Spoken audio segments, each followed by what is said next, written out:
Donc, bonjour à toi, jeune entrepreneur. Aujourd'hui, je vais te parler des états financiers d'une entreprise, donc des trois principaux, c'est-à-dire du bilan de l'état des résultats puis de l'état des flux de trésorerie. Je vais t'expliquer un petit peu les éléments qui sont contenus dans chacun de ces états financiers-là, également un petit peu leur fonctionnement, puis peut-être un peu ce qui indique sur les entreprises. Donc, voilà, aussi, je dirais avant, évidemment, je ne suis pas un expert de la comptabilité ou je ne suis pas un analyste financier ou peu importe. Donc, ça se peut que je fasse des erreurs dans ce que je vous dis. Mais donc, le but, là, c'est sans y aller en détail, c'est pas d'y aller en détail, mais plus d'y aller une vue générale de ces trois états financiers-là que pratiquement, donc, à ma connaissance, toutes les entreprises cotées en bourse produisent. Donc, d'abord, commençons direct avec le bilan. Donc, c'est quoi le bilan? Ben, il s'agit simplement d'une photo, d'une image des actifs et des passifs d'une entreprise à un moment précis. Donc, retenez, donc c'est pour ça que j'ai fait une petite caméra sur ma feuille de papier mise sur ma boîte Tim Hortons d'un appareil photo. Donc, il prend une photo, donc c'est un moment précis, puis la balance entre les actifs et les passifs. Donc, les actifs, ben, c'est quoi? C'est ce que l'entreprise possède, ce qui lui appartient. Et de l'autre côté, les passifs, c'est ce que l'entreprise doit. Aussi, ben, principe comptable de base. C'est pour ça que j'ai fait une balance. C'est pour ça, d'ailleurs, qu'en anglais, ça s'appelle un balance sheet. C'est que le total des actifs doit équivaloir au total des passifs, toujours. Donc, voilà. Maintenant, un petit peu plus en détail sur chacune de ces deux côtés de la balance-là. Eh bien, d'un côté, les actifs, donc, qui sont généralement, ben, qui sont séparés en deux catégories. Donc, les actifs à court terme, les actifs à long terme. Donc, les actifs à court terme, généralement des liquidités, de l'argent que l'entreprise possède, par exemple, dans ses comptes en banque, ou d'autres actifs qui sont facilement convertissables en espèces ou qui sont destinés à être convertis en espèces dans un délai inférieur généralement à 12 mois. Les actifs à long terme, donc des actifs qui permettent à l'entreprise si on veut, de produire des avantages économiques futurs qui aident l'entreprise donc à faire ses activités. Donc, dans les actifs à long terme, on a par exemple les terrains, les bâtiments, les véhicules, la machinerie, etc., etc. Donc, ça serait par exemple dans les actifs à long terme. Donc, ça, c'était le côté des actifs. Maintenant, de l'autre côté, on a les passifs. Donc, ils sont séparés en deux sections. Donc, le passif, ça comprend la dette. Donc, ce que l'entreprise doit à ses différents créanciers.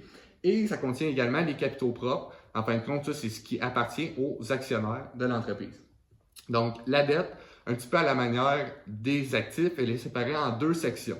Donc, on a la dette à court terme, puis on a la dette à long terme. Donc, la dette à court terme, généralement, donc payable dans un délai inférieur à 12 mois. Ça comprend, par exemple, les comptes fournisseurs, les dettes sur les cartes de crédit, c'est pas mal ça. Ensuite, la dette à long terme, d'autres dettes, donc, sont payables sur le long terme. Par exemple, des hypothèques, des prêts ou peu importe, là, de la dette qui est payable sur le long terme, donc plus qu'un an, plusieurs années. Ensuite, donc pour les capitaux propres, donc comme je le disais, ce qui appartient aux actionnaires, comment on le calcule? Eh bien, une fois qu'on a soustrait le total de la dette, les dettes au total des actifs, on obtient ce qui appartient aux actionnaires, donc les capitaux propres.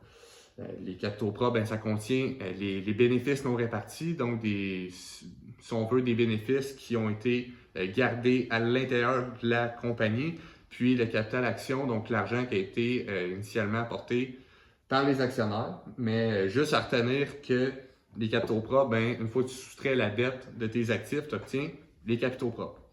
Donc, ça, c'était pour le bilan. Donc, je le répète, c'est une photo des actifs, des passifs d'une entreprise à un moment précis. Ça nous indique donc du patrimoine d'une entreprise. Également, ben, son ratio d'endettement, à quel point il est financé par la dette. Puis, on peut également faire plein de sortes de ratios. Par exemple, le ratio des liquidités. Donc, on va prendre les actifs à court terme et les diviser par la dette à court terme. Puis, généralement, on veut que ça soit supérieur à 1, donc qu'elle ait assez d'actifs à court terme pour payer ses passifs à court terme, règle générale. Ensuite, on y va avec le deuxième Donc, état financier d'une entreprise que je vais coller sur ma boîte Tim Horton. Donc, l'état des résultats. Donc, l'état des résultats, c'est quoi? Eh bien, c'est, si on veut, l'ensemble des revenus et des dépenses qui ont été comptabilisés par une entreprise au cours, par exemple, d'une période de temps. Donc, par exemple, un exercice financier qui correspond donc à 12 mois. Ça peut aussi être fait des états des résultats. Par exemple, il y a des entreprises qui sortent à tous les trimestres, à tous les mois, peu importe. Mais généralement, donc, fait au moins sur 12 mois, donc un exercice financier. Donc, l'ensemble des revenus et des dépenses sont comptabilisés. Donc, les revenus ou les ventes, les produits, si on veut, ce que l'entreprise gagne. Et les dépenses, donc, pour ce qu'elle dépense pour financer ces différentes, si on veut, pour produire ses revenus. Et une fois qu'on déduit les dépenses des revenus, bien, on obtient le bénéfice net ou la perte nette. Si on veut y aller un peu plus en détail sur l'état des résultats, même si ce n'est pas le but d'y aller en détail, l'état des résultats, finalement, ça va être séparé souvent en différentes sections. Donc, les revenus, on peut les séparer. Donc, par exemple, Apple pourrait dire les revenus issus de iPhone, les revenus de iPad, les revenus de Mac, etc., etc. On aurait tous les revenus selon les différents produits vendus. Puis, à la fin, il écrivrait le total des revenus comptabilisés sur la période. Et les dépenses, bien, ils sont également séparés en plusieurs sections. Par exemple, le coût des marchandises vendues, donc ce qui est des coûts qui sont associés directement à l'acquisition de produits qui sont ensuite revendus ou directement à la prestation de services qui sont offerts, par exemple, aux clients. Et on a également les dépenses des dépenses non monétaires là, qui n'ont pas de réel impact sur le flux de trésorerie, par exemple les amortissements, la dépréciation. On a les intérêts qui sont payés sur les emprunts dans l'entreprise, par l'entreprise sur la période. On a également les impôts, bref, plein de types de dépenses, les dépenses administratives, etc., etc. Puis à la fin, bien, on obtient le bénéfice net ou la perte nette. Donc, je ne vais pas ici aller nécessairement en détail sur toutes les catégories, les types de revenus, mais finalement, il y a différents revenus donc, qui correspondent à chaque fois qu'on va soustraire un type de dépense en particulier, ça va nous donner un type de revenu. Donc, par exemple, le revenu brut, qui est une fois qu'on a déduit les dépenses, les coûts des marchandises vendues. Ensuite, on a les bénéfices d'exploitation. Donc, une fois qu'on a déduit les charges d'exploitation du revenu brut, ensuite, on a le bénéfice avant impôt, donc après l'amortissement, après les intérêts payés. Et ensuite, on a le bénéfice net, donc après que les impôts aient été payés par l'entreprise. Donc voilà, c'était pour l'état des résultats. Je le résume bien simplement. C'est un document qui nous indique les revenus et les dépenses sont comptabilisés au cours d'une période par une entreprise. Il nous indique donc de la rentabilité d'une entreprise. Est-ce que ces activités en valent la peine? Est-ce que ça produit un avantage économique, si on veut dire? C'est à peu près ça. Donc, finalement, le troisième état financier, celui-là, je risque d'avoir encore plus de misère à l'expliquer. Il est un peu plus compliqué, bien honnêtement, selon moi. C'est l'état des flux de trésorerie. Donc ça nous indique la capacité, finalement, les liquidités qui ont été produites par l'entreprise sur une période donnée, encore une fois, donc par exemple sur 12 mois. Donc vraiment le cash qu'elle produit. Donc ça nous dit son efficacité à produire du cash. Donc comment ça fonctionne? Ben, c'est que généralement l'état des flux de trésorerie est séparé en 3 sections. Donc, on a le cash flow, donc les liquidités issues des activités d'exploitation, donc issues des activités ordinaires de l'entreprise, si on veut.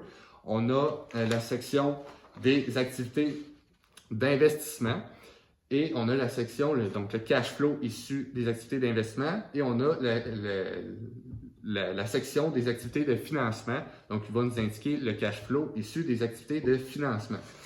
Donc, je dirais que ça vaut peut-être un peu plus la peine d'y aller légèrement en détail sur les activités d'exploitation, donc une des 3 sections de l'état des flux de trésorerie. Donc ça, c'est vraiment le cash flow, les liquidités qui sont produites sur la période de temps par l'entreprise par ses activités ordinaires. Donc, pour le calculer, là, si on veut, c'est quand même assez complexe. Il y a plusieurs manières de calculer les cash flows. Généralement, ça va être la méthode indirecte qui va être utilisée. Donc, plus les compagnies américaines, c'est la méthode indirecte.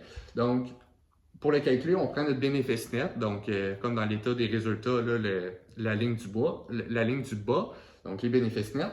Ensuite, on va faire une série d'ajustements qui vont nous mener aux liquidités qui ont été engendrées par l'entreprise. Donc, par exemple, le bénéfice net, on va ajouter par l'amortissement. Donc, ce sont des sommes, si on veut, non décaissables.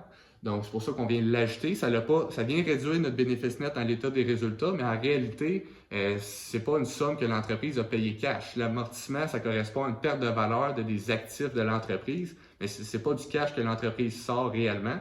Donc, c'est pour ça que ça vient s'ajouter sur le bénéfice net. Ensuite, donc, on a la capacité d'autofinancement. Donc, une fois qu'on a fait les ajustements en lien avec les sommes non décaissables et non encaissables, donc la capacité d'autofinancement. Ensuite, on va faire d'autres types d'ajustements, mais là, en lien avec des variations hors trésorerie du fonds de roulement. Donc, le fonds de roulement, ça comprend par exemple les créances clients ou les comptes débiteurs, ça comprend l'inventaire, ça comprend les comptes fournisseurs, bref, tout ce qui n'est pas directement lié à la trésorerie. Donc, ça, c'est les variations hors trésorerie du fonds de roulement. Donc, si on veut, une fois qu'on a la capacité d'autofinancement, les autres ajustements qu'on va faire ici, c'est des sommes qui sont qui ont été décaissées par l'entreprise sur la période. Donc, par exemple, un compte fournisseur qui diminue, ça serait une somme qui a été décaissée. Donc, ça va avoir un impact négatif sur la capacité d'autofinancement. Une somme, par exemple, qui a été encaissée par l'entreprise, donc un compte débiteur, une créance client qui descend dans les bilans, bien là, ça veut dire que c'est une somme qui a été encaissée. Donc, ça vient avoir un impact donc, positif sur notre capacité d'autofinancement. Donc, on va venir l'additionner. Et donc, ensuite, on aura aussi les charges donc, encaissables qui n'ont pas encore été encaissées, qui viendraient donc produire un effet négatif sur la capacité d'autofinancement. Puis au contraire, on aurait des sommes décaissables, mais pas encore décaissées, qui viendraient avoir un effet positif sur la capacité d'autofinancement.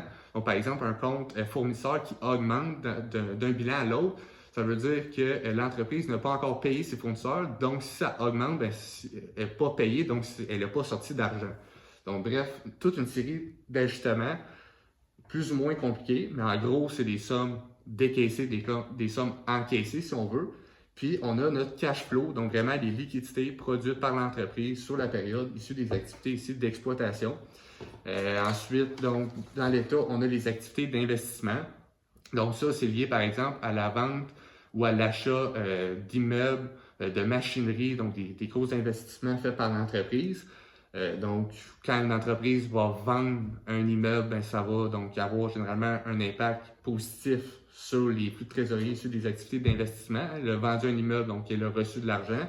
Si elle achète un immeuble, ça va avoir un impact négatif sur les flux de trésorerie des activités d'investissement. Donc, c'est de l'argent qui est sorti.